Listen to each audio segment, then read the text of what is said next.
Galera, é o seguinte, simplesmente do nada, o diretor Daniel Cretton, que está fazendo Homem-Aranha 4, simplesmente o cara liberou 3 páginas do roteiro do filme, descrevendo várias cenas e explicando muitas coisas, dando um monte de referência, easter egg, conexões, explicações sobre as cenas, e várias delas já estão no trailer. Só que o mais legal é ver o diretor, o Tom Holland, a Zendaya, a galera da produção começando a dar pitaco, e o melhor, não vai piorando, vai melhorando. Sério, gente, na moral, já vem aqui, se inscreve, porque a gente vai falar de todos esses detalhes que saiu aí das cenas iniciais do filme, porque são as primeiras 3 páginas, e as primeiras 3 páginas é justamente o início do filme de Homem-Aranha 4. Já deixa o like, porque a gente tá maluco. Sabe por que eu tô mais maluco ainda? A gente tá aqui desde as 4 da manhã fazendo vídeo de Demolidor aqui no canal, cara, e a gente já tá aqui há 8 horas fazendo vídeo, e ainda mais vai soltar esse vídeo aqui do Homem-Aranha, que a gente vai passar mais um tempo fazendo, e a gente nem vai conseguir fazer o vídeo do episódio 5 de The Boys por conta de Homem-Aranha 4. Gente, é Homem-Aranha, é Homem-Aranha, é Homem-Aranha. Se eu tenho esse canal aqui, cara, 80% é por causa do Homem-Aranha, 20% é por causa dos Vingadores. Vai pra casa, vai! Vamos começar a falar dessas 3 páginas que saíram, e eu queria pedir desculpas por não estar trazendo aqui o vídeo de The Boys, tá? Ainda mais porque sexta-feira ainda vai ter vídeo de explicado aqui da Marvel, que a gente tá fazendo nossa saga Marvel com um vídeo por semana, com todas as produções do MCU em ordem cronológica até o lançamento de Vingadores Doomsday. A gente vai começar falando aqui da primeira página desse roteiro, que justamente já descreve ali no início o que? A intro do MCU. O mais legal é que a intro do MCU nesse filme aqui vai ser personalizada, assim como foi com Pantera Negra 2, assim como foi com Thunderbolts e Quarteto Fantástico. Essa aqui vai conter cenas do Peter Parker, da Tia May, do Ned e da MJ, deles relembrando as cenas que os personagens já não lembram mais por causa do feitiço que o Doutor Estranho fez em Homem-Aranha 3. Então são memórias que o Peter Parker tem, mas que ele não tem mais por causa da magia que foi feita. Seria como se você nunca tivesse existido. Eu sei. E aqui ainda o diretor faz uma anotação com referências a De Volta para o Futuro, que é onde tá tendo as imagens lá e o Peter Parker vai simplesmente desaparecendo, ficando só os outros personagens, com o Peter desaparecendo das lembranças das pessoas. E ali tem uma anotação nesse roteiro já com o Peter Parker lendo a carta que ele escreveu, e aqui fica de fato, é a mesma carta de Homem-Aranha 3, como a gente tinha previsto já na nossa análise do trailer, que ele está lendo aquela carta que ele escreveu no final do filme para falar para MJ que nunca chegou a falar. Obrigado. Então aqui já deixa claro uma parada também. Ele não vai falar essa carta para ela. Então, né, essa narração toda aqui poderia ser o Peter Parker falando para a MJ ali da Zendaya. E no fim, não mesmo, é só ele lendo ali a carta de novo antes de tentar criar coragem para falar para ela. Oi, o meu nome é Peter Parker. Você não lembra de mim, mas a gente se conhecia. Aí agora a gente vai para as outras anotações que começa a dar aquele tchanzinho que eu gosto, aquele tchanzinho de evolução de universo. Primeiro, o diretor já põe aqui a anotação que é o mesmo apartamento que o Peter Parker teve no final do 3º filme sem nada lá, lembra? Sem nadinha de nada. É aquele mesmo apartamento, e ele define aqui o tempo, 9 meses após o final do 3º filme. O 3º filme ali então terminou antes de Doutor Estranho 2. E o final do 3º filme é praticamente no final de Gavião Arqueiro, quando ele saltando teias lá por Nova York no Natal. Ou seja, esse filme aqui está se passando no mês 9 de 2025 dentro do MCU. É praticamente momentos após Thor 4 Amor e Trovão. Só que aí a gente já sabe que no filme vai ter um salto temporal para o presente em 2028, após os eventos de Demolidor Renascido, porque a assessora do Wilson Fisk vai se tornar prefeita de Nova York. Então, a gente já sabe que vai ter um salto temporal aí, mas esse aqui é o início do filme. Ué, Frank, você me atropelou com essa van! Agora detalhe para essa descrição aqui de cena.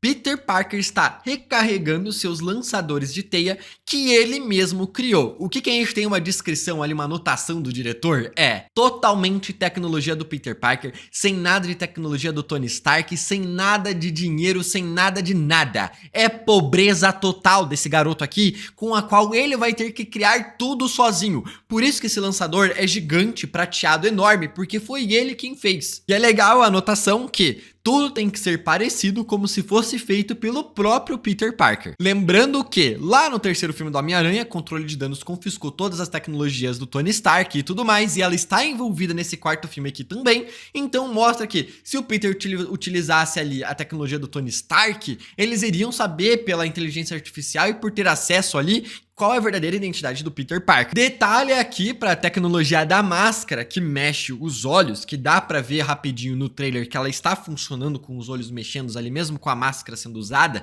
que é uma tecnologia insana, que a Marvel teve ideia aqui e até depois teve com Deadpool também. Simplesmente essa tecnologia foi criada pelo Peter Parker e não o Tony Stark. Até o traje caseiro dele tinha isso para focar melhor a visão dele. Então isso me ajuda a ter foco. Você está precisando de um upgrade. E aqui começa a brincadeira. Olha só essa brincadeira. Peter Parker sente uma dor de cabeça logo em seguida, colocando ali os seus lançadores. Ele acha que não é nada, mas o diretor faz uma anotação aqui. É praticamente uma pequena dor de cabeça mostrando que algo está errado. É o primeiro indício de como viver nas sombras do Peter Parker ali está afetando ele. E aqui vai ser aquela mesma pegada do Tobey Maguire no segundo filme do Homem-Aranha. Só que, ao invés do problema dele, né, de toda essa relação pessoal com a MJ e tudo mais, os seus amigos, e ser só o Homem-Aranha e não focar na sua vida particular, meio que tá afetando ele. No segundo filme do Tobey, fez ele perder os poderes. Aqui, tá fazendo ele ampliar os seus poderes mais ainda.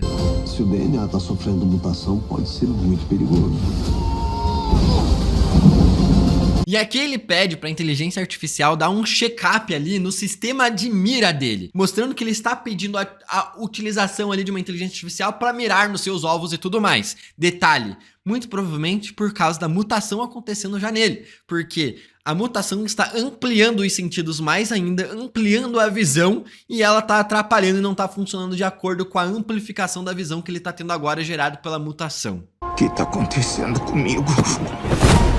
Muito provavelmente já ignorando toda a inteligência artificial depois para os próximos filmes, porque é certeza que eles vão fazer um quinto e um sexto. E detalhe para anotação aqui falando, é a coisa mais próxima que o Peter Parker vai ter de uma amizade é a inteligência artificial. O legal é que o diretor saca muito bem as coisas que envolvem a trama do Peter Parker, porque ele olha para a cabeceira e vai ver o boneco Lego do Palpatine, que pertence ao Ned, que terminou na cena final de Homem-Aranha 3, mas está presente dentro do MCU desde a primeira cena do Ned, no primeiro filme. Ali tem um alerta no celular do Peter Parker, né, um alarme falando de entregar flores para a Tia May, que é o túmulo dela lá no cemitério. E dá um close também no copo de café que o Peter Parker tem da MJ, que é aquele mesmo copo que ele pegou no final do terceiro filme, mostrando que tá tudo conectado e é tudo uma continuação. Peter Parker? Peter Parker? E aqui uma anotação do diretor, aonde o Peter Parker vai ter uma impressora 3D Mega Blaster Overpower, que ele vai utilizar essa impressora para ir costurando o seu traje atual, ou seja, ele vai utilizar uma impressora para fechar os rasgos, as queimaduras no traje, para sempre ter um traje novo, sem gastar com um novo traje. Afinal, é muito mais econômico arrumar um traje com a impressora 3D do que ter 10 trajes do Homem-Aranha. E aqui a anotação, claro, que é para ser uma parada com poucos recursos, mas feito por uma pessoa super gênia. Aí vamos para simplesmente a cena que eu mais achei insana no trailer, é a câmera dentro da máscara do Homem-Aranha. Eu falei aqui na minha reação, eu falei na minha análise, essa cena aqui foi a cena mais irada de todas. E eu achava que era o diretor que tinha tido essa ideia. No fim, quem teve a ideia de botar a câmera dentro da máscara, focando no olho do Homem-Aranha, foi simplesmente o mano Tom Holland. Dá pra ver que o cara entende do personagem, entende do Homem-Aranha, ainda mais entende ali de um quesinho de direção, porque olha, a cena mais foda foi ele que teve a ideia. Aí fala que tem um alerta de um post no Ned, igual a gente vê no trailer do Homem-Aranha lá, com ele falando com a Zendaya e tudo mais, falando que eles vão ser aceitos no MIT no primeiro dia da faculdade e tudo. É nosso primeiro dia no MIT! Hey, MJ, vai lá, finge que você nunca foi tão feliz em toda a sua vida. E o Peter tá lá assistindo. Detalhe aqui pra anotação da Zendaya falando que quer gravar tudo em um telefone mesmo, pra mostrar, tipo assim, é realmente gravado num Stories. Ela quer fazer realmente real, 100% real, pra não ser cortado, não ser ter edição nem nada, pra deixar mais verídico a parada. E o produtor do filme falando pra todo esse take aqui que tá acontecendo ser gravado tudo em um take só, sem cortes e nem nada, pra não gastar na pós-produção, que é justamente o take que a gente vê no trailer, que é ele em pé vendo no celular e eles falando lá no telefone e tudo mais. Tudo o mesmo take, sem corte nenhum. Ah, eu sabia! Só pra provar, né, o que todo mundo queria. Peter Parker se sente um miserável sem os seus amigos. É o que todo fã do Homem-Aranha queria, né, que ele se sentisse um miserável. Triste falar isso, mas é a verdade. Você não lembra de mim, mas a gente se conhecia. E aí termina a segunda página falando que o Peter Parker está de ponta cabeça sentado no andaime nos prédios ali de Nova York, em Manhattan. É praticamente a primeira cena do trailer que nós temos. Por que de ponta cabeça, Gabriel? Porque ele é Homem-Aranha, porque ele pode. Se você fosse, faria o mesmo. Eu sei porque eu faria. E aqui no final mostra umas partes da carta que ele não falou lá no final do terceiro filme, dizendo ali, não sei se eu tô falando isso aqui pra você mesmo, se eu tô falando isso aqui pra mim, mas de uma coisa eu sei é que eu vou viver com a verdade sozinho. E aí descreve que ele tá ali no andaime, ele salta pra um andar mais baixo do prédio, sai correndo até a beirada e pula. Com a polícia falando que tá tendo problemas exatamente igual no trailer, falando de um 1033, né, que é um código falando pra todos os policiais da região pararem do que estão fazendo e ir lá ajudar o policial onde ele tá. E ali fala depois no finalzinho que ele pega as teias e salta pra longe. E aí tem uma anotação do efeito especial, o supervisor de efeito especial ali falando que o traje dele tem que ter textura. O cara ficou traumatizado com o traje do Homem-Aranha em Guerra Civil que não tinha textura nenhuma, era embalado a vácuo. E aí o diretor gostou da ideia e falou, sim,